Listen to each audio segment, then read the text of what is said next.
When I went into the coma, I disappeared to myself. I didn't recognize myself as a being with a body. There were moments where I could see myself lying in the hospital and I could sense what everyone was saying, but I went to a place where I felt no fear, absolute peace, zero fear, absolute knowing. I got this message that we're going to show you the reason why you stay. And it's going to be the theme of the entire rest of your life. And as I woke up, Brad, on either side of me, one side was my former husband, who was very distraught about me leaving him. But the love was true. And on the other side of me was this boyfriend who I went on adventures with. And I knew that love woke me up. I got this question: what's the greatest thing I can do with the skills I already have that would make the biggest difference? Have me waking up inspired and going to bed doing what I know I came here for. I knew that I would help people that wanted to answer that question.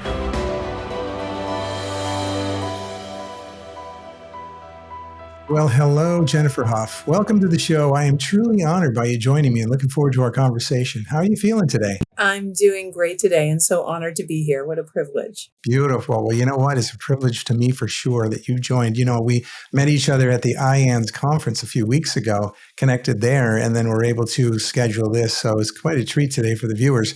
And you know, every week we bring you powerful stories about life after death, awakening, and what it means to go beyond the illusion to discover your true self. And if that resonates, you'll love what's coming. Today's guest is Jennifer Hough. Now, she's a TEDx speaker. She's founder of The Wide Awakening and a #1 international best-selling author of the brilliant book, Unstuck. She helps visionary leaders translate brain science and the physics of the flow into real-world impact and fulfillment. Now, Jennifer believes one molecule can move an ocean, and we're going to hear more about that. And she brings both the physics and her life story to back it up. We'll dive into her signature themes, which include personal agency and the movement of one, holographic vision, the thriving operating system, and especially choosing to fully be here, and how quantum healing and Akashic insight shows up in everyday life. Jennifer, it is a joy to have you here. Welcome. Oh, I'm so looking forward to seeing how it all unfolds today and the alchemy that's going to happen, Brad. Well, isn't that just how things work? You know, co-creating together like this, and you know, mostly on your side because you have such a great story to tell, and you have this book that we want to talk about, Unstuck, but then all of the other things that I just mentioned in the intro. And so, you know, what I want to do is I want to just give you the microphone and the stage to jump into that early part of the story and kind of tell that yourself. And then later on, we're going to get into a rich dialogue. And then I've got some really interesting questions that are going to allow us to go deep into this subject. Can't wait. So, yeah, I grew up in Canada, Brad. It's pertinent to say that I was very shy and I almost died even when I was born. So I had a very high fever. And with that high fever came this feeling like, am I staying or am I going? And so I was already in that vibe of, do I really want to be here? And so in my life, I ended up as a result of that particular incident with eye issues and had many eye operations. And it was a strange thing because what had happened in my life is I felt separate from most people, like I didn't belong because I always had an eye patch on, or I was always in the hospital when other people weren't. On top of that, I was taller than all of my classmates. Even now, you know, I'm 5'10", you know, taller than a lot of women. I had curly hair. All these things that I noticed that kind of had me hold this perspective like, I'm different.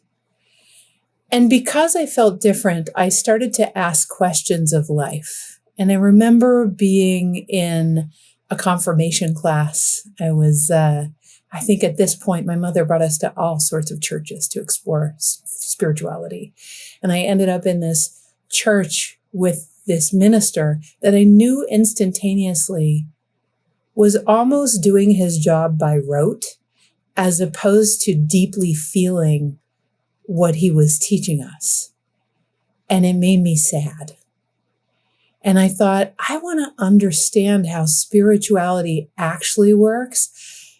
I even remember at that point in all my weirdness, walking out of the church on my last confirmation class, just kind of shaking my head going, that cannot be it. That's not what I feel to be God. So from there, I started debating spirituality with my, you'll love this, with my Jehovah's Witness best friend for 2 years in high school. We debated it. Everyone else was playing, euchre in the in the cafeteria. And what ended up happening is that I started to get a deeply rich curiosity for why and how we are. Why do we exist? Why are we here? Why does it matter? Who cares? Why do I feel so connected to my dog? Is it because it's God spelled backwards? I don't know. And then sometime in my 20s, something happened that catalyzed an entire journey to help me answer that question. Before that, at the end of high school, I had 2 years where I had a homeroom teacher who was actually a physics prof. So he's a professor of physics in Nigeria who ended up not being able to teach in universities. And I had the great benefit of having him as a teacher. And I started asking him all of my questions about existence. And what he said made so much more, his passion for how it all works is what catalyzed me into what was next. Then in my late 20s, perhaps even when I was 30, verging on 30, I had been married. And again, the same thing showed up in this marriage. Perfectly great marriage. Perfectly fantastic marriage. Great big house. All the bells and whistles. Loved me deeply. Loves me deeply, probably even now. And everyone to the outside really saw that I had the perfect life. But there was something inside of me, the same way I had it with the minister, that I checked all the boxes just like I did with religion, checking all the boxes. I went to church. I did my confirmation, blah, blah, blah, but it wasn't there. And then in this marriage, same thing. It wasn't there. It's like I got the big house. I got the car. I got the this, the that, all the things. And a man who really loves me and I love him too. But at some point I realized that this is not the richness of experience of love. I had a feeling, I had a knowing, and maybe the listeners have had this same thing. Maybe you've had this too, Brad, where you just know that love can be deeper. Love can be more. You know that there's a palpable feeling that no, this is not it. I've checked all the boxes and it doesn't look like or feel like the pretty picture. And then after I left my husband, I ended up with a man where I started to feel that. I didn't start to feel, probably the instant I met him, I'm like, this is the love of the universe. I mean, this is not just chemistry. This is beyond chemistry. There is a feeling of knowingness. And something happened, Brad. I went to, as we often did with my boyfriend, to swim with the wild dolphins in the Bahamas. We would go out in a Zodiac and we were having so much fun. And this was an incredible life. And I felt a message so powerful to not go home. Don't go home. Don't go home. Don't go home. Almost like you don't want to learn this one the hard way. Or you might die if you go home. Like, it was and I was crying all night. I was crying till 2:00 in the morning. I just didn't understand. But I didn't understand. So I got on the plane anyways and went home. I got home and about 2 or 3 days in, I'm thinking, I ended up going down talking. At that point, I had one of the largest integrative health clinics in Canada. And I had someone in front of me and I was talking to her, and there was a fabulous conversation. And all of a sudden I started not to be able to talk. I don't know how I made it upstairs to my staff, but I ended up in a ball on the floor after throwing up, and I just blacked out and I was in a coma. I think they told me 3 or 5 days. And I went into this coma. This poor client must have been just freaked out. I've never asked her, actually. And so when I went into the coma, I disappeared to myself.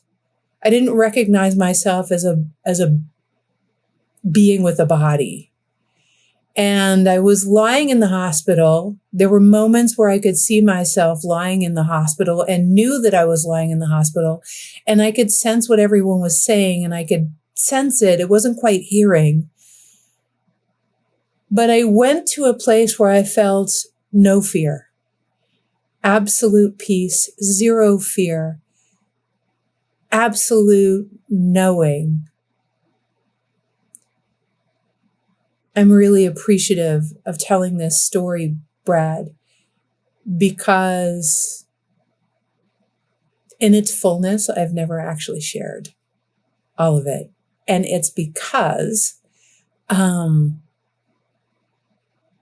I shared with you before the show that I found all of this stuff a little woo or weird or what is wrong with me or I'm broken. This is really scary. But the truth is, from that bed where I could either stay or go, it was very clear I could stay or go. I got this message that we're going to show you the reason why you stay. And it's going to be the theme of the entire rest of your life.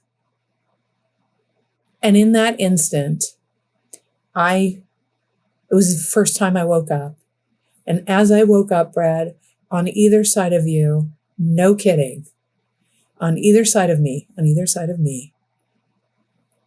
one side was my former husband, who was very distraught about me leaving him. But the love was true. And on the other side of me was this boyfriend. And they were both, it was so surreal. I still can't believe it.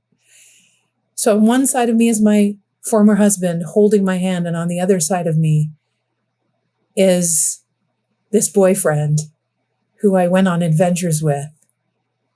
And I knew that love woke me up. I knew it. I knew that love woke me up. I knew that there was nothing else. It caused my choice. It caused me to come back into my body from up above what was going on. And I realized that I had two people on different sides of the aisle on either side of me, and they both had the capacity for love. And the love literally caused me to want to be here, to want it. And from that moment on, and in fact, I would say 3 times in my life where I've almost died, there was a choice point. And that choice point caused me, one of them was on my motorcycle where a truck missed me by 2 inches. And just because he ran a red light, and he almost killed me. And I pulled over and I realized, and this is after, by the way, this is after that meningitis incident. And I had been forgetting what my lesson from meningitis, I had been forgetting it. And it was almost like this feeling of being held and having greater consciousness, God, creation, whatever you want to call that which is in and of all things, be able to say, hey, Jennifer, you chose to be here. And if you're going to choose to be here, choose to fully be here in all of yourself, with all of your love, and build the same bridge you built. You, we, I, Brad, everyone who's listening right now has the capacity to be able to bridge divides, which there was a pretty massive divide between, Gary and Joe, to bridge a divide through love. And so I've spent the rest of my life investigating how is it that we bridge that divide? How do we find our way back to the reason that we're born, the reason of which would answer the question? This is the question that was given to me. There's a whole long story about that, which I won't go into, but I got this question. What's the greatest thing I can do with the skills I already have that would make the biggest difference, have me waking up inspired and going to bed doing what I know I came here for? And I knew that I would help people that wanted to answer that question, because these are the people that build the bridges. instead of going round in circles and arguing for sides and arguing for righteousness. These are the people, and I don't mean the religious kind of righteousness, I mean like being right and causing divides. How do we actually build the bridges that cause humanity to come back together and understand ourselves from the 80% that is the main thing, and keeping it interesting while having the 20% that makes us incredibly and magically and alchemically and so juicily different and unique? I mean, you need that, right? And so that's what I was shown in a nutshell from this, I mean, there's more to it, but I would say that's what I was shown. I was shown that this is a time where bridge builders are most needed. And then that's what catalyzed a whole journey into quantum physics and the science of spirituality to understand how we can come back to living from this place of creating upon what has been that is divided and using the polarity as a catalyst to create upon what has been to make this world a better place. Wow, that's amazing. Now, I think back about this story and I think you had this inner knowing or this voice that said, don't go home. Was that voice suggesting you should stay on an eternal vacation and don't go back to that crazy busy world where you're going to get meningitis and slip into a coma? My beingness was in this place of debating stay or go. The voice or the knowingness came from, how do you language this? It's so funny when you describe a near-death experience, and I think my friends that I met at that conference that we met at would all say the same thing. It's like it's hard to use English words to describe what really happens because there really are no words. However, I would say that there was just a knowing without words that there is a path for me that was higher, more productive, more in alignment with what my being and greater consciousness, God, all that is, had in store. And it's like I was allowed to choose, but at the same time, there was a path that was better, and I could feel ancestors surrounding me, redirecting me, like we kind of like this feeling like we've got you. Don't worry, we've got you. We've got you. We've got you. And it's funny. Oh my God, I got goosebumps everywhere. Yesterday, I had another experience, not a near-death experience, but ever since these experiences of going far away and coming back, I have had a connection to realms of guidance and spiritual guidance and a knowingness of how held we are. So held. And yesterday I had one of those experiences because I was debating some of the stuff that was going on, politically, economically, how we're all divided. And I am so not here, as you can hear, I'm not interested in taking sides in the least. However, with all of the conversations that are going on, I just said, show me. And I'll tell you a little share a process at some point that uses the word show me. But yesterday I was in that space of please show me. And I was stopped and I just put my face towards the sun and I just felt held.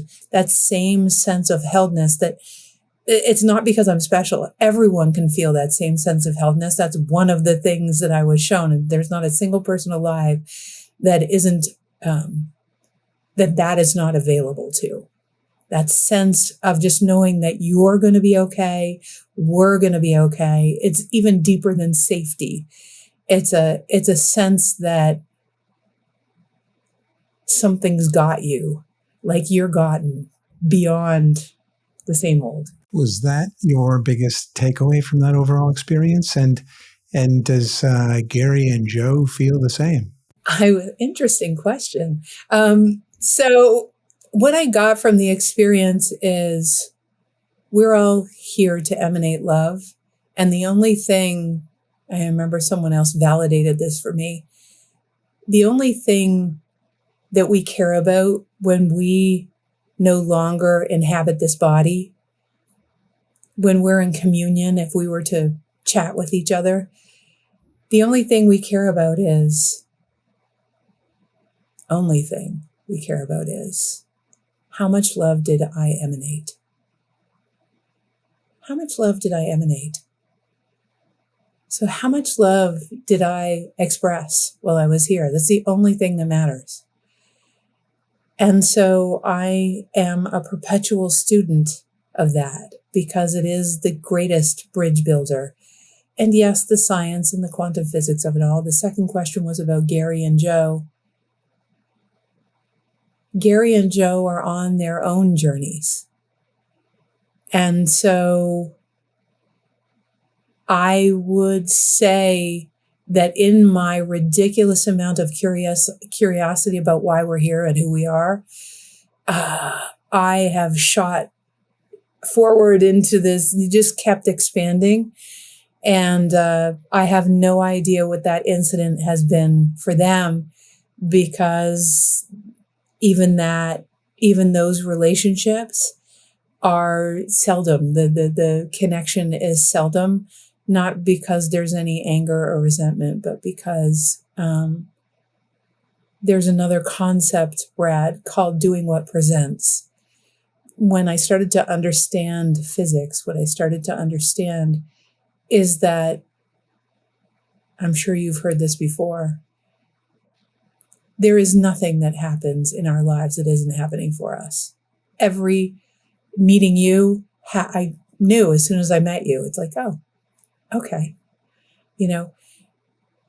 Just for a moment, imagine what it would be like if no matter what happened, your relationship to it was, you are so loved that it can't not be happening for you. It has to be happening for you. Your foundation, your understanding of life is so deep that you understand that everything is either a validation, a redirect, or an inspiration, and it can't be anything else. It's either a validation, a redirect, or an inspiration. And it can't be anything else because we're stood for. We're here to express forward, answering that question. That's pretty cool. Those three things you just mentioned, because it seems to work pretty well. So if you have an inspiration to go do something and you do it, you're going to either get a validation or you're going to get a redirect. That's those three things. If you imagine this, okay, so let's say something, I'll give you some examples. Let's say something happens. It just happened the other day to me, actually.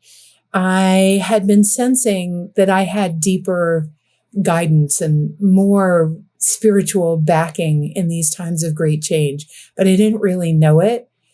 And then I had a dream that showed me exactly who or what was supporting me. And that's a validation dream. That's like, yeah, you're absolutely it's like when people say 1111s all over the place, or 123s or 1212s or whatever it is for them, right? My favorite billboard ever is a billboard that looks like what someone's depiction of God. And it's on a billboard and it says, here's your sign.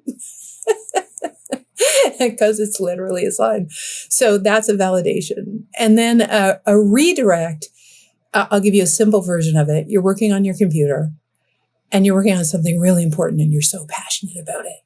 You haven't taken a break in 3 hours. And all of a sudden your computer stops working. Or something glitches out. But you keep trying hard. Now you're working on trying to fix your computer. Now you're working on trying to do all this crazy stuff. And you do it for 45 minutes. I got to get back to the thing that I'm passionate about. It's so awesome. I got to do it, right? And we all have those little numbers that mean a lot to us. Like if I see 328, I see all the time. Why is that special to me? Because March 28th is my birthday, right? And I see the number 1134 a lot also. Now, if you add those up, that equals 9, which is a nice magic number. But if you ever wrote 1134 and flipped it upside down, it spells H-E-L-L. It spells hell. So if you flip it over, I figure it means heaven, and it equals 9. So 1134, I think, is a fun number. And just because I think it is, I see it all the time. So the validation is amazing. I think the redirection is one that's most important, because if you miss that, then you're going down the wrong avenue. Here's a little tidbit that I think as I get shown all of these things, yes, when we get redirected, the issue is not, you know, Ram Dass, I'm paraphrasing him, says something like this. He says, basically, it's not that I'm perfect. It's not that I'm so enlightened that I don't make mistakes.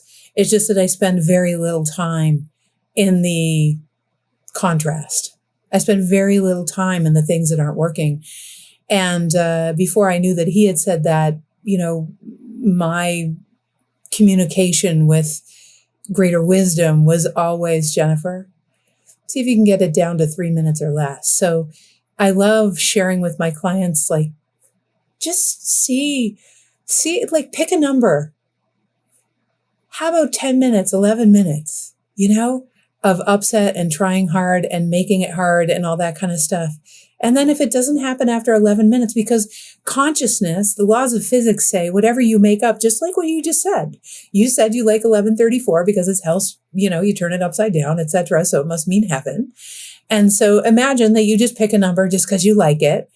And it's 11 minutes. And then you say, okay, I'm not going to be upset after 11 minutes because after 11 minutes, I just get to say, oh, that was a redirect. So now I get to be curious about what I'm redirected to.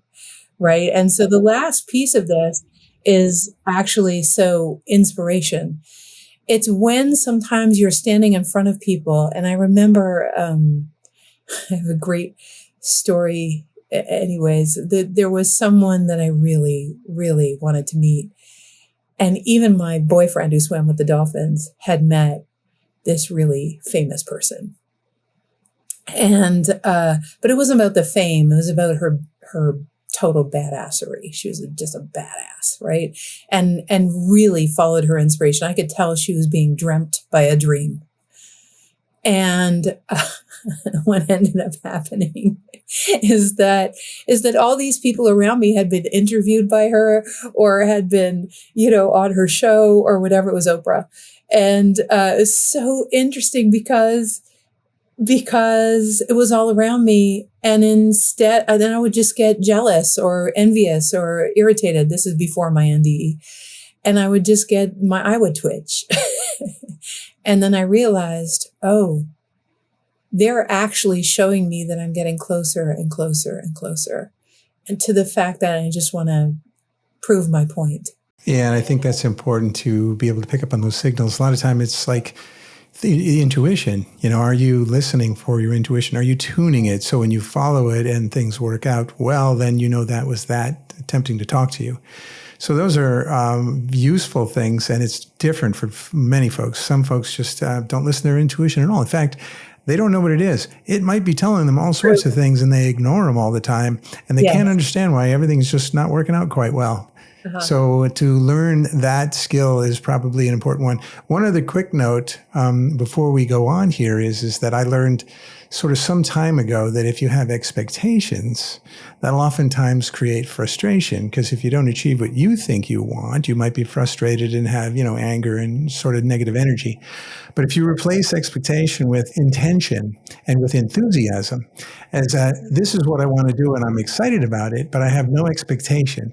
Because if what I'm trying to do actually gets interrupted and it goes in another direction, I know the universe has something more, appropriate for me in store, regardless if it feels positive or negative. The universe is guiding the way. Now, I can have intention and enthusiasm, and I should, but no expectation. That seems to guide me well. I'm gonna throw a little addition to your brilliant insight about that, and that is that. What if we changed the word expectation? What if we exchanged expectation for preference? What if we just had a preference? And what if we imagine that preference actually came from our personality, the part of us that is earthly, and that earthly personality is allowed to have a preference. But in truth, the resources of the entire universe are co-conspiring for us. And it's great to have a preference, but the preference comes from the limited capacity of the three-dimensional brain. And that three-dimensional brain is history-based. So we have all this history stored and these memories stored in our brain. And we make these preferences based on what we've seen on TV or what we've seen on, in our family, or what our church told us should happen, or whatever told us that should happen. And imagine that we build these preferences that we turn into expectations, the expectation of which, from the point of view of physics, from the point of view of God, from the point of view of all of creation, creation is literally trying to deliver to us what would be in the highest for our journey. What would be the greatest thing that could happen with the least amount of effort that is so juicy. But as soon as we have expectations, when we look at the laws of physics, what happens is there's no room to be given to. There's no room to receive. You've closed the door. And so when we call it a preference, there's a softening and there's a crack in the door. And so consciousness can get in that way because we're no longer holding on to what we think ought to happen. Yeah, and I love that. Preference definitely softens it. And to be open, I think, is key, because who knows what's coming. And like we said, the universe knows so much better, because it's possible that we put together in our pre-life planning our life's blueprint and several sort of signposts along the way that we need to sort of hit for experiences that we'd like potentially. But, this brings us as a transition into this next chapter in your world, which is the physics and the quantum, and where you ended up using science to tie all this together. What's interesting is I want to put a caboose on the train of the story I was telling about maybe meeting Oprah. What actually ended up happening is that I met Stedman Graham. And not only did I meet him, which is her boyfriend, this man is doing such extraordinary work in the world, just truly giving from his heart in a way to young men who feel lost. And I had the deep privilege of sitting with him for dinner and alone with my friends, literally having this extraordinary conversation. And I got to tell him the story about how all the people around me, about Oprah. But I really got to know him. And it was extremely and extraordinarily powerful. I would say probably better than what I would have expected from an interaction with his girlfriend, because the depths to which we could spend time was so amazing, and I felt truly affected. So what does that have to do with the laws of physics and what we were just talking about? When you're attached, so this is different than expectation, right? So what I noticed was I was super attached to having my little dream happen. Something really cool did happen, which is a whole other story. But when I let go of the attachment, it's sort of like a slingshot in physics. The particles and waves, the different forms that small particles or waves or light particles, or, there's so many aspects to physics. And one of my favorite teachers in the world is Federico, who you might know because he was definitely in IT, big time. Dr. Federico Faggi, do you know who he is? I think he was the founder of semiconductors originally. So he's a smarty pants. But he started studying how does physics work? How does physics actually work? And he was doing all of his studies while I was doing all of my studies. And we both parallel came to the same conclusion. Him with a much more scientific, brilliant mind than mine, I say humbly unto you. But it started giving me those answers that with my high school teacher I was looking for. It started giving me the answers that when I was in front of that minister that I was looking for. And what I started to see was that the laws of physics basically say that we are ultimately made of subatomic particles, waves, gravitational pulls, love, all these, the intentions, all sorts of things. And those particles, those aspects of consciousness are literally part of the fabric of life. And that when we understand how they work, what happens is we drop into a deeper state of grace and receptivity, and we understand that we're in a dance with all that is. This was never meant to be a wrestling match, because in fact, we are moving forward and out. And how I know that, I mean, it's very simple. You and I probably once thought, I don't know if you know this now, but you and I, and probably everyone, thought that the earth goes around the sun in a circle, but it actually doesn't go around the sun in a circle. The sun is traveling through space at 55,000 miles an hour. So we're going in a spiral around the sun. We're not going in a circle. And so imagine that our DNA is a spiral, that it is an entirely fractal universe where everything works in a pattern. And we are just part of the pattern. And that a huge part of that fractal pattern, meaning patterns within patterns, within patterns, within patterns.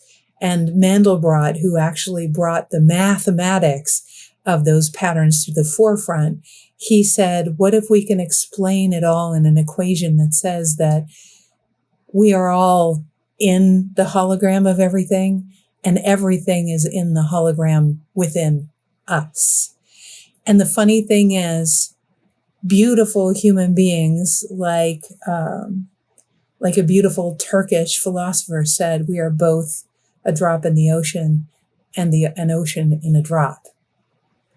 So if we are that, and if mathematics explains it that way, then we truly are having this holographic at the basis. Some of the physicists now, for instance, Nassim Haramein, describes that for the equation that Einstein was working on to balance, for it to balance, he never finished the equation.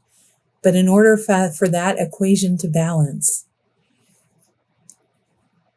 the black hole, the vacuum of the entire universe would have to be at the basis of your proton in a subatomic space. So imagine that literally in a fractal universe, the entire universe is within your proton. And you have 50 to 75 trillion cells times 100 million atoms per cell, and that many protons, and that the universe shows up in that many protons in your body. So the entire universe, all that is at the basis of you, while you are in the entire universe at the same time. And within those universes inside the proton, if you went in the universe, you would find, fast physical manifestations inside there, and there would be cells, and then there would be protons in there, and then within those protons, there would be another universe inside. It goes on forever. It goes this way and it goes that way, down and deep and then up. So it's kind of a crazy thing. The notion of hologram really paints the picture well. If you take a hologram, you look into it, you see a 3D image in there. If you break off a little piece and you look into that, you'll see the whole 3D image. It's just like, the DNA in our body, right? It's like, everywhere you go in the cells in the body, you'll find the DNA, and each one holds the map to the entire body. And so it's kind of crazy to think about. I don't know if you've ever seen the scientific study that biologists did when I was running my health practice. They used to divide off liver cells from different animals, and you would think that, it's so funny because you could put all the cells together, and what would happen from these different animals is all of the cells that were liver cells would collect together from different animals. Like, it's crazy stuff. It's really crazy stuff. Like, truly, the spiral that's within our DNA, the spiral that is our DNA, is the same spiral that is us traveling through space, is the same spiral that is how many leaves grow. That Fibonacci sequence. Yeah, like the snail's, shell and the development of that. So how does your first experience, which led you into the physics and the quantum and the hologram, how does that then lead you into applying this back to the experiences that we're having here? Here I am, catalyzed by all these events, and I had a very spiritual experience on my near deathbed, right? And how it marries is that, oh, you're going to love this, Brad. I just saw something. And what I saw is that most people from a state of survival, and I was doing it too, and I still sometimes do it when I forget. I just don't want a truck to have to remind me on my motorcycle anymore. I'm like, okay, I got it. I remember what my life is all about. But that most people try so hard to operate their life in a circle. Meaning, they want the same things to happen, to have it be predictable, to have it feel safe, to make it feel like they're in control. I've done it too. We've all done it. And we do this thing where we're trying to go around in a circle. And if we do the circle enough, then we'll get it right. And what I realized is that I was doing that. I was doing that in relationships. I was doing it with my parents. I was doing it with my health. I was doing it with everything. I was trying to micromanage myself in order to, instead of trying to be ridiculously well, moving the spiral, I was trying to be ridiculously okay, being in a circle, just like don't get sick. You see how there's no possibility in don't get sick? Right? Don't be fired. Don't rock the boat in your family. For goodness sakes, don't rock the boat in your family. My husband rocked the boat the other day by, taking Friday date night to Sunday date night, doing it completely differently, taking me out of the cute little spiritual church that I go to and all the things that I do on Sunday morning. And he said, we're going to let's do this. And I said, okay. And he totally shook the tree without going into details. But we had the most amazing conversation we've ever had, which took our relationship, that's a spiral, our relationship to the next level. So the pot stirrers are wonderful people, and we don't look at them that way. So in the laws of physics, here I am, almost dead. I shouldn't have gone home. What I didn't tell you is that the night before I had the meningitis attack, my former husband came over and told me something that was really disturbing. And I think that's what consciousness was trying to prevent me from experiencing. And I got really upset. And the next day, something really bad happened to my body. But it was a pot stirring. It was a catalyst. I wouldn't be talking to you right now if that didn't happen. So imagine if the entire universe is moving in a spiral, and as scientists say, it's constantly expanding, even more than they ever thought it was, is the recent science. It's expanding faster and broader than they ever thought it was. And so imagine that that's the direction, the trajectory, the expansive nature of the environment that we live in. Now, let me take it a step further.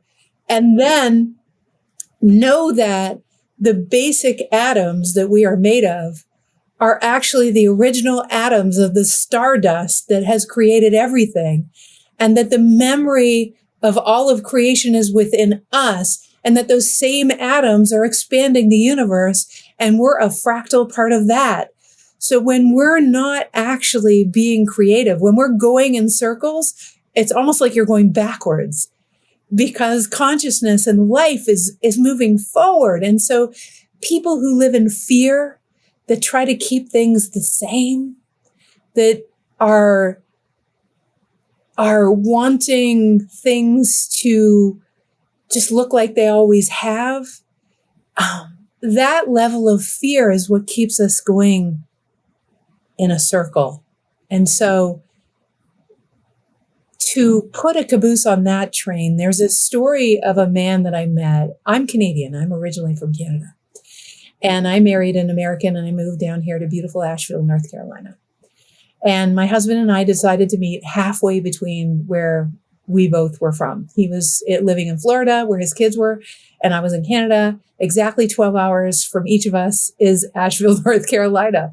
And so we ended up here. And the beauty of being here is that I had never lived, talk about a pot stirring, I'd never lived in the Southeast. Canadians don't know the South. They don't even know much of American history, a little bit, because we get a lot of it, just osmotically. But I met this guy named Frank. Frank is probably on the other side of the spectrum, philosophically, politically, from me. But the instant I met him, I'm like, I love this guy. I just love this guy. And we sat down after a board meeting at a really cool, something called the Center for Conscious Living and Dying that I'm on the board of. And he and I ended up after the board meeting talking. He said to me the same thing I was thinking. He said, don't you feel like there's a way for people to make the main thing? Where, it's so obvious how much we really adore each other, and we're great co-creators, really good co-creators. I said, don't you think there's a way for people to come together? That's, and he goes, oh yeah, I feel like that. And then what happened after that was the hurricane in Asheville, Brad. And the hurricane in Asheville killed people, wiped out their entire ancestral homes, everything by the rivers.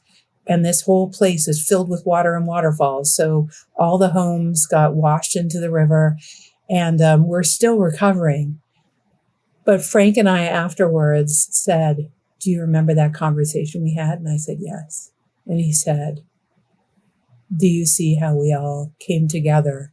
And we forgot about that there are people from this area, that all these people that are migrating here, everyone forgot. We all just became human beings. We started barbecuing our food in our driveway that was going to spoil from our freezers. We started all you cannot believe, like, all of the good old boys would come out with their chainsaws and they were cutting the trees off the highway so that people could get to their loved ones.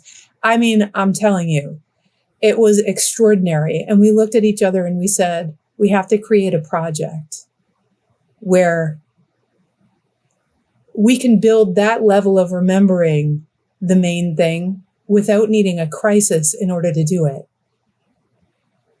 And so physics and, having a viral infection that almost killed me, and all of these things come together instead of protecting myself and hiding under the covers, which, trust me, there are moments where I want to hide under the covers when I see the news, which I try not to watch, right? It's like, it's really difficult to watch.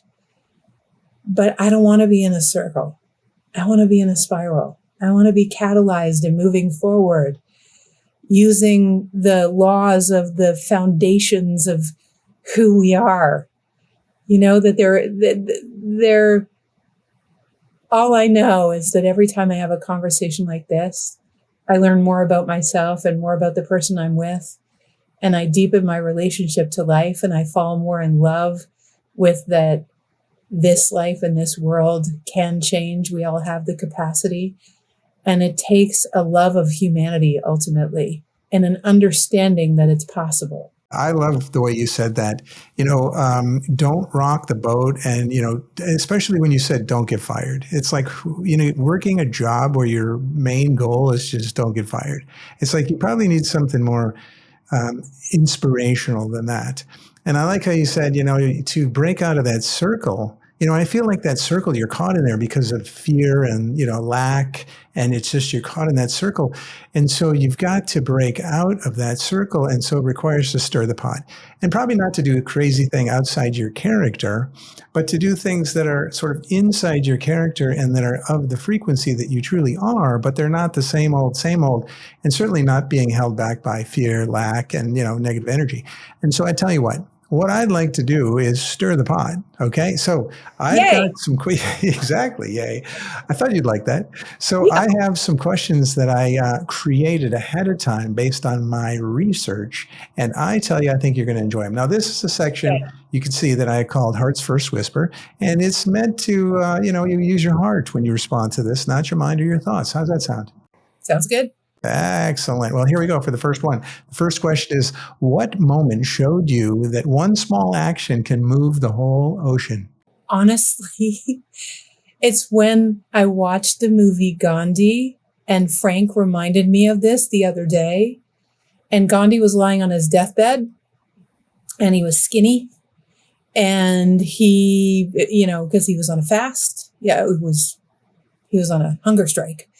And this gentleman came, and he was also Hindu, and he was crying, and he said, Gandhiji, how do I actually forgive myself or make up for what happened in this war that's been happening? I know that I haven't been my best self, and I killed this young 8-year-old boy, and he was Muslim, and he was part of this family, and I don't know what to do. And Gandhi looks at him, and he kind of looks down, and he looks back up, and he goes, are you open to doing it? He said, yes, anything. He said, you have to find a young Muslim boy who's been orphaned, and you want to bring him into your family. And when you bring him into your family, that'll be one thing. And the man says, I can do that. And he says, no, you have to raise him as Muslim.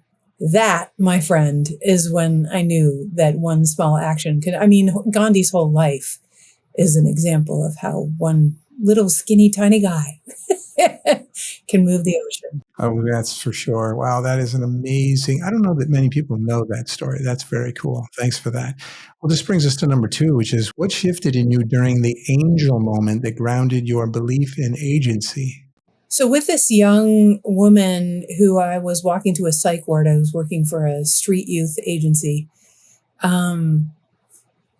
I was walking into a psych ward. She told me her life story, and I was just devastated by what had happened to her as this, 15-year-old young girl. And the moment that I left her off, I fell to my knees. And what shifted me was that I felt completely powerless in that moment, because I knew that I couldn't take her home, because I knew that I'd have to take every street kid home, after that story, because they all have some version of that story. And I knew that I wasn't going to become a social worker, because I looked at the burnout of the social workers that I was working with at the time. And then I just looked up to the sky again, one of those moments of looking up to the sun. And I said, God, creation, whatever is out there, because I was still in my questioning of what was out there. Show me, what is it that is mine to do? What's the greatest thing I can do with the least amount of effort? Because I don't see a way to fix this. And what came back to me, not as a voice, it was just as a feeling over the next days. And it was this feeling that dropped in, because I truly was available in the land of just show me, being completely out of the way. And I say these 3 things. I say, first, I am loved. Then I say, it's all happening for me. And then I say, show me. I am loved. It's all happening for me, and show me. And as soon as I used those 3 phrases, what dropped in is, Jennifer, help the people that are creating the movements that build the bridges, and the world will change. And oftentimes you have to ask for that help. And until you do, you may not get that answer. So that sounds amazing. That brings us into number 3, which is, what's one simple way someone can choose to be fully here today, even in the chaos? You don't need validation from anybody else. Getting validation from human beings is fickle. But the fact that all of consciousness, every particle and waveform, decided along with you that you would just be, that you are, that I am, that would happen, you are so loved that you have life. The second is, therefore, it cannot happen but for me. This life can't be anything but for me. And it's saying it out loud so that it reminds you. And the third is, now show me. Now that I'm available to all that is, to be loved and know that it's happening for me, now show me. Nice. Now show me. Yes. Isn't that on the Missouri bumper sticker as well? That's right, it is. I think Missouri has it figured out for some reason. But hey, that brings us to number 4, which is, how do you help high achievers stop surviving better and actually flip into thriving? I help really those that are feeling dreamt by a dream, like something is calling them. So it's not just high achievers, but it's actually people that feel like there's something more to life and they can't not go that way. And to stop them from surviving better, there's this interesting thing I had my conversation with my husband yesterday about, which is that when you're a visionary, ideas drop into you. And the problem is, if you don't understand the laws of physics or how thriving works, you'll get so attached to that dream that you'll use all the ways that you think you know to make it happen. And then you'll be going in a circle.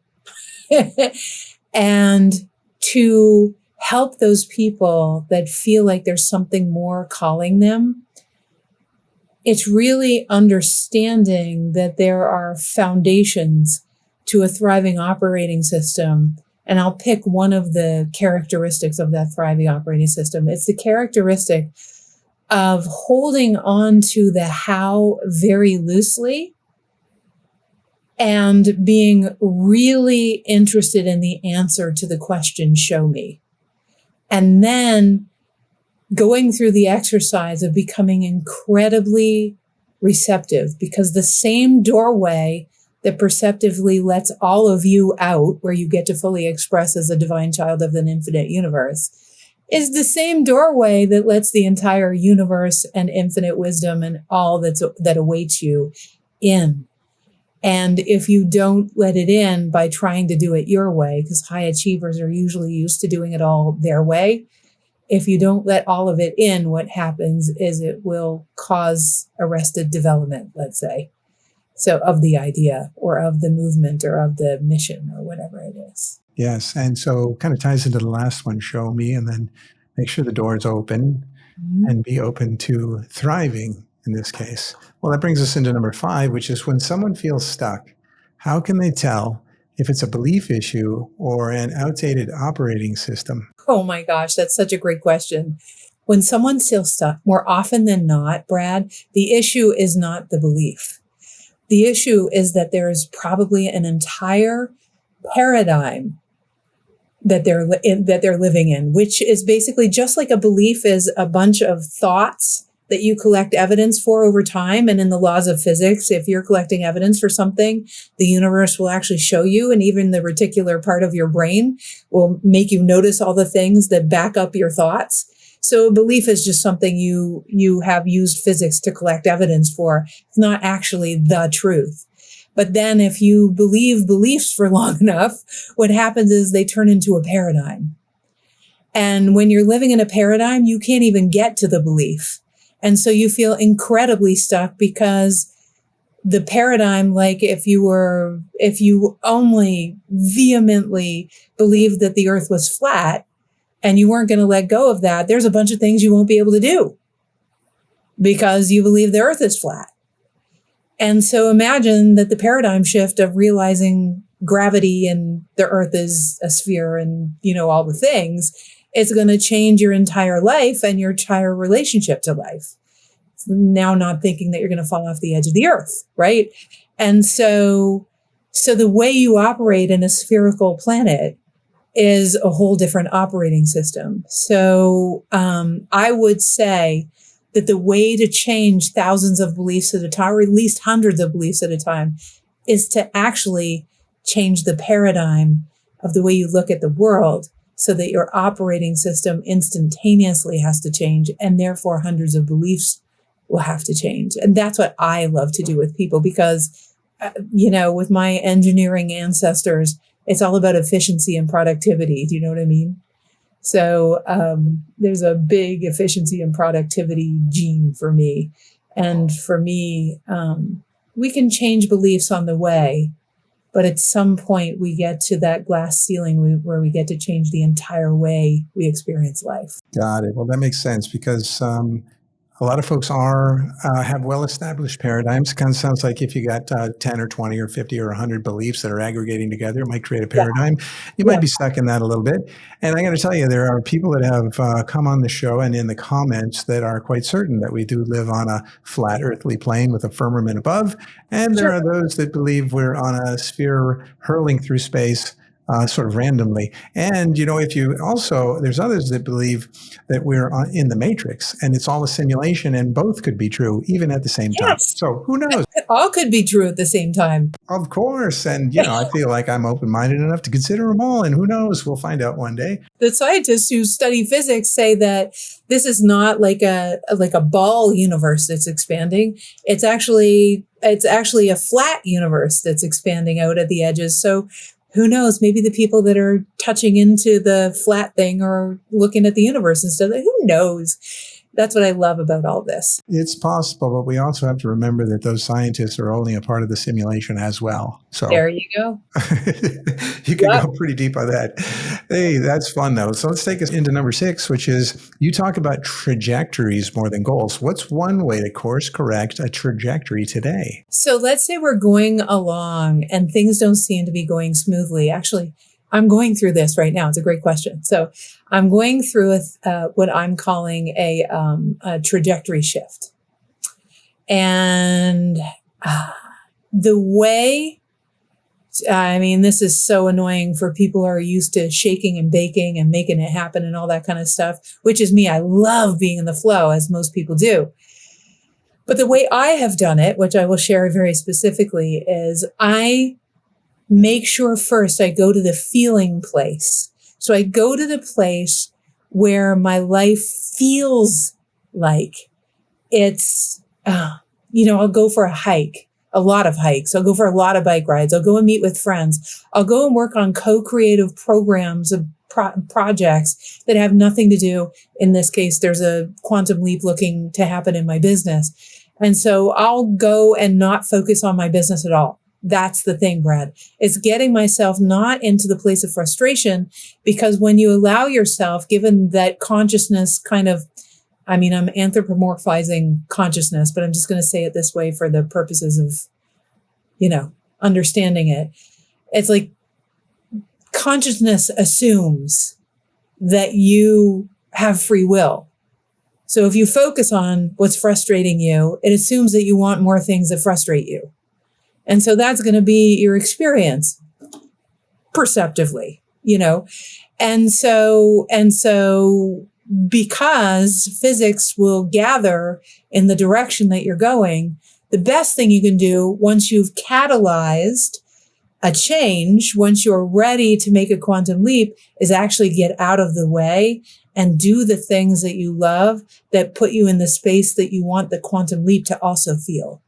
So when you're in the feeling place of what you imagine this quantum leap could feel, that's the very first step. And to be a relentless champion of feeling that way, not to say that you don't take any action while you're feeling that way, you take the inspired action that's in front of you. But what I have found is pushing or trying to make it happen, kind of like that computer that's broken down, that's not working. Pushing doesn't work. Yeah, exactly. And, it comes back to what we said before, where maybe goals are more expectations and even preferences, where, again, if you have intentions and enthusiasm towards something, it's not a goal as much. And if you achieve it, outstanding. But if the universe takes you in another direction, it's probably for good reason. So trajectories, focusing on the trajectory, and then what you talked about earlier about affirming or sort of redirecting, those trajectories along the way is probably very key. And that brings us to number 7. How does viewing Akasha as the soul's memory make healing more practical, not just mystical? Akasha is an interesting thing, isn't it? The Akasha is like a storage house of our history. It's this memory of, it's like a bridge. It's a bridge to it's not just a bridge to our history. It's also a bridge of the ways, this is the important part. The ways that we've come to understand ourselves more deeply, the ways that we've become more free and more accepting, the ways that we are emanating more love, the ways that we've learned to make ourselves, for lack of a better way of saying it, a better human, right? I don't like better. It's a little bit judgmental. Maybe a more expansive, accepting, available human, right? So the Akasha doesn't just store the what, it stores the how you got there. So imagine, okay, this is probably going to take a turn that you maybe didn't expect, but imagine that everyone's a cache and all of the, I'm going to say codes, okay, because I don't have another word for it. The codes or the instruction manual is contained within that universe within. And when each person, each human being with our 50 to 75 trillion cells, we are giving off photon packages of light. Those photon packages of light actually contain the information from our Akash. That's how people can do readings of Akash. Well, it's one of the reasons the fractals, there's all sorts of ways that you can tap into the Akash, but this is one of them. And so when I share this, imagine that photon packages of light travel around the Earth 7 times in a second. That's the speed of light. And that there's 8 billion or however many people on this planet. And every millisecond upon every millisecond, every evolution and awakening and healing that any one person is making and how they got there, that information is now available at a scale of millisecond by millisecond. 7 times in a second, photon packages of light containing the information of how to do it is available to anyone, because we also have receptor sites on our cells for photon packages of light. And imagine that we're available to that information. It's not a mystical experience to me, it's a scientific experience to me. It's literally a level of availability from the grace and the magnanimity of the universe and the way humanity works, that, and just as much as that sounds really fantastic or out there or incredible, depending on how you look at it, I could probably describe 5 other ways that healing is probable. How would a mere mortal access their soul's memory? I'm not talking about having to access the memory, because it doesn't occur like a mental knowing. It occurs like an inspiration in a direction that's very similar to someone else who's gone through the same thing. And because they went through that, there's a little metaphysical tickle to do this or that in a direction because of that, because everything we need is constantly available. You get what I'm saying? So how would a mere mortal access Akashic records? Well, first we have to say that not everybody is meant for that trajectory. Maybe it might overwhelm some people and blow their minds. Maybe it might be a little much. So you said before, I'm putting words in your mouth, but that each person has a natural trajectory or propensity. And based on their propensity, it might not actually be in the highest or best match for the greatest learning in their life path to actually see Akashic records. But for those that actually have or it is in their highest or best, I would say that it takes, I'm going to say that the easiest way is to have that intention and at the same time become a master of being very unattached to what your mind has to say. I mean, there's much more to it than that, but meditation, I would say, would be a huge part if you combine it with the intention. And then we talked about receptivity and becoming, some people say they want to do it, but then when they start doing it, they freak out because it's a lot. it's kind of a crazy paradigm shift. It is. And it does sound like what you said is very interesting is the fact that some people on their earthly journey are not meant to see all that information. For sure, it'd be overwhelming. That's why we, have a veiled forgetfulness potentially. And yet others, as they are proceeding along and maybe kind of spiraling and not circling, are at a point where they should really receive some of that. It might be very beneficial to them. And like you said, they might go into meditation and connect. Maybe their spirit guide drops a few things in they should know. Maybe their intuition results in delivering some of this information. So it would be different for everybody. As unique as we all are, it would seem that the experience would be unique as well. I think it's really important for everyone to know. If you have children or you have someone that you deeply, deeply care for, when they're in trouble, or when you powerfully believe that you can assist, or not carrying or worrying, I mean heartfeltedly from love, you often do tap into other people's Akashic records to assist them, to redirect, or you take an action that actually assists them because there's a knowingness of what's going on based on the trajectory of of everything they've been and the place that they're headed. That's basically what the Akashic record records is who you've been and who you're becoming and the trajectory that you're on with all the skill sets and propensities and the history. So when we really care about someone, we naturally in brief moments tap into that Akashic record when something's happening that's particularly significant, and we'll act on the information without even knowing that we went to the Akashic record. So the care and the love drops us into that. It's kind of like when you have a child that for some reason you go outside when they're about to walk across the street and get hit by a car.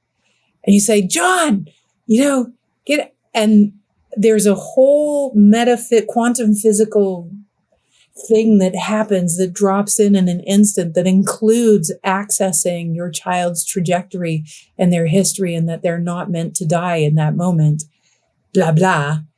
And so I want everyone to know that you've had moments where without knowing it, you've dropped into it just like for a brief second to be inspired or catalyzed to say or do something. And it's probably happening daily. And I understand that your question is, how can a mere mortal do it like on purpose? Well, it sounds like you don't really decide. It sounds like it happens for you based on where your trajectory is. And it could be your records for insight that would be beneficial to you or those around you. As you said, I never even really considered that, but that's pretty interesting. So yes, it makes a lot of sense. Well, and that does bring us to number 8, which is what daily practice keeps you sovereign and steady when the world gets loud? Every morning I wake up and understanding the laws of physics and knowing that there is only now.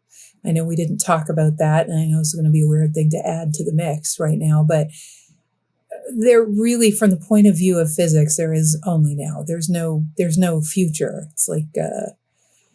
It's like in this now, those flippy decks where you can see a horse running and then he stands on his hind legs and you just flip the flip deck, but with your thumb, and you can see the horse running in the pages.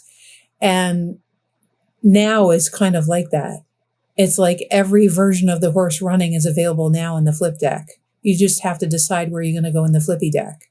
And so I go to the point of the potential trajectory of my life that I can feel is most naturally presenting. So I'll tell you exactly what it is. I go to this place where there is a freedom that I sense in my body around loving and being loved. I picture a house, not like a vision board. I'm not trying to manifest the house, but it seems like in this becoming, in this person that I'm becoming in the so-called future, I live in this house. It's the best my mind can conjure. And I let myself experience my future self, not the stuff that I have or the people that I'm with, but the feelings that I have. And And it could be people, but that's only because of how I'm feeling, not because I'm trying to conjure people in order to feel a certain way. It's first about the sense of freedom, the sense of internal power, the sense of all is well, the sense of belonging in humanity and in the universe, the sense of significance and meaning in my life. And I go to that future and I let myself have the experience of that future, thereby with my own free will, telling consciousness that I am interested in that trajectory every morning. And by telling consciousness through my attention that I am interested in that trajectory, and it might waver from one thing to another each day, I literally notice the speed at which my life evolves and the grace with which my life evolves is expanded all the time and every night before I go to bed. And you can exchange whatever words work for you. God, consciousness, all that is, creation, in my case, I just say higher levels because I learned it from somebody that used that language. Higher levels, greater aspects, God, take command. I declare this day complete. I declare everything I've been working on, all of the things complete. I declare it complete. And please, when I wake up, show me. Aha, that's funny. At the end of the day, I declare it complete. That's Yes. good. Maybe you'll sleep better after doing that. I sure do. And the next morning, we're going to do this all again. Kind of like that song, Jesus, Take the Wheel. Because you're suggesting, the world is really going to drive this thing and you're going to be right there with it. Yep. I'm in a dance. I'm not in a wrestling match. Yep. That's great too. You're in a dance, but maybe the universe or the creator, whoever it is leading. You have somebody leading the dance, and you're right there with them. Hey, this brings us to our ninth and final question, which is, what did your own recovery teach you about abundance, vitality, and being done through? I love that phrase, being done through. Yummy. So what it taught me is that I can transcend even the conversation that I'm in recovery, that I'm not actually in recovery, and nor is anyone, that we're all actually perfect, wherever we've been. And then I don't need fixing because I'm not broken. I'm just in discovery constantly of how I can answer that question. How can I emanate more of who I am? How can I be more of the love that I am? If I'm just in the discovery of that, that's probably a pretty simple place from which to live my life, And then I have the different ways that I do that, the different avenues and things that I love to dive into. But, yeah. And then the other thing is a friend of mine started this book that she didn't finish. And we both came up with the same name for her book at the same time. And it was, There's Always a Way. That's the other thing it taught me, that there's never not a way. If you can, using the laws of physics and understanding that entanglement theory says that you literally can't have a this without a that, it means that no matter what problem you come up with, there is always the solution, and it's instantaneous. The problem can't even exist without the solution. That the issue is not trying to figure it out yourself. The issue is getting out of the way of the solution that already exists. So I'm going to say that again. The issue is not the issue. That you make it the issue is the issue. Because by getting out of the way, that's when you start getting receptive to that which already exists anyways, because physics says so. Literally, there can't be a problem without a solution. Nice. Well, that's encouraging. A lot of people feel there's a lot of problems that have no solutions, but I think I like what you're saying there. It's like, my father used to say, he goes, everything always seems to work out. Well, and that kind of attitude sort of puts you in a position to kind of go with the flow also, knowing that if you flow with the world, you'll find that things settle down and feel like they work out. Well, Jennifer, thank you for this. I tell you, as we close out, do you have any final words of wisdom to share with the audience? More to share with you. Thank you for what you're doing, Brad. Truly, Just thank you. And thank you for everyone in the audience understanding that it's your curiosity, just like it's my curiosity and Brad's endless curiosity, that actually creates these kinds of conversations that we get to show up for, that answer the question, what's the greatest thing I can do with the least amount of effort using the skills I have to wake up inspired? And I know that I'm in a dance with everyone that's listening right now. That's what I want to say, is that I am created by what's in the world, and that we're all in this together, I would say. And we haven't talked about your book and your website. I would love to do that. And on your website, the thing you just said with those 4 little phrases that went together, I think you should sell that in the form of a bumper sticker. That would be ideal. Can you repeat that one more time? Oh, yes, the question. Yeah. Oh, that is a bumper sticker. What's the greatest thing I can do? So this is what I spend my life, and this is in the book, Unstuck, The Physics of Getting Out of Your Own Way. So in that book, I mentioned that question several times in context, but I was shown to live my life that way, right? In those experiences that I've had. And the question is, what is the greatest thing you can do with the least amount of effort and the skills that you already have that would make the biggest difference today? It doesn't have to be Gandhi. That can make the biggest difference. That would have you waking up inspired and going to bed knowing that you did what you came to the planet for. All right. That's a long bumper, but you know what? I think we can do it. Tell us about your website now and your book and what folks will find there. Sure. My book, which I really encourage people to listen to the Audible, because I read it myself and we add a few things to it. But if you like reading, it's called Unstuck, The Physics of Getting Out of Your Own Way. Really surprised to see that it went #1 in 9 countries. So that was kind of crazy. A lot of what we talked about today, I give very pragmatic examples, and then we give exercises so that people can apply it in everyday life. And I wrote it with my husband because he's a brilliant writer. So, and then my website is thewideawakening.com. Thewideawakening.com is where you can find out more about what we're doing and all of our upcoming programs, and we take people on wide awakening adventures all over the world. Wonderful. Well, no better way to go on an adventure than to be wide awake. Right? Jennifer, thank you for taking us from the movement of one to the physics of flow, and then showing how choosing to fully be here can turn confusion into clarity. We'll link to all the web attributes that you mentioned a minute ago, so make it really easy. Just go in the description and click on those for sure, okay? As always, nothing here is advice other than just lived experience that's being shared with you, hard-earned wisdom offered with love. So Jennifer, thank you for sharing your message and your light with us today. Thank you for having me, Brad, and thank everyone for just being who you are. Beautiful. Well, listen, to our listeners and viewers, if Jennifer's insight moved you, please like, subscribe, and share, and tell us in the comments, what one molecule action you'll take today. And if this episode spoke to you and your heart, we'll pass it along with someone who could use a little light. And until next time, keep questioning, keep exploring, and go beyond the illusion to discover your true self. Take care, everyone, and bye for now.